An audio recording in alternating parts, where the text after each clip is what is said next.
काँग्रेसचे नेते राहुल गांधी हे भारत जोडो न्याय यात्रा आता महाराष्ट्रात दाखल झाली आहे।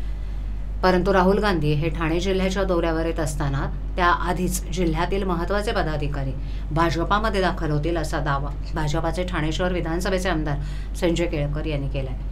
काँग्रेसचे नेते राहुल गांधी यांची भारत जोडो न्याय यात्रा येत्या 15 आणि 16 मार्च रोजी ठाणे जिल्ह्याच्या दौऱ्यावर आहे। त्यात ठाण्यातील काँग्रेसमध्ये या निमित्तानं पुन्हा एकदा अंतर्गत वाद चव्हाट्यावर आलाय।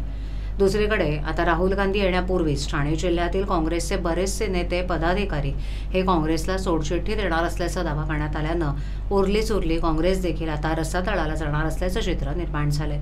एकीकडे ठाण्यात राहुल गांधी यांच्या दौऱ्याचं नियोजन काँग्रेसकडून आखलं जात असताना अंतर्गत वादामुळे ही यात्रा आता वेगळ्या वळणावर आल्याचं दिसतंय। त्यात आता काँग्रेस फुटीच्या उंबरठ्यावर आल्याचं उघड झालंय। ठाण्यात काँग्रेसचे इनमिन 3 नगरसेवक होते, त्यातही आजही येथील अंतर्गत वाद संपुष्टात आलेला नाही। जिल्ह्यातही काँग्रेसची तशीच परिस्थिती आहे। त्यात दौरा काँग्रेसच्या नेत्याचा असताना तो राष्ट्रवादी आमदाराच्या मतदारसंघातून जात असल्यानं काँग्रेसच्या काही स्थानिक पदाधिकाऱ्यांनी नाराजी व्यक्त केली आहे। राहुल गांधी जिथे जिथे जात आहेत त्यांची यात्रा जिथे तिथे जाते त्या ठिकाणी देशात किंवा राज्यात त्यांचे पदाधिकारी इतर ठिकाणी जात आहेत। महाराष्ट्रात देखील ते येण्याच्या तोंडावर काँग्रेसचे पदाधिकारी भाजपामध्ये येऊ लागले। त्यामुळे ठाणे जिल्ह्यात देखील आता राहुल गांधी येत असताना काँग्रेसचे पदाधिकारी भाजपामध्ये येतील असा दावा केळकर यांनी केलाय।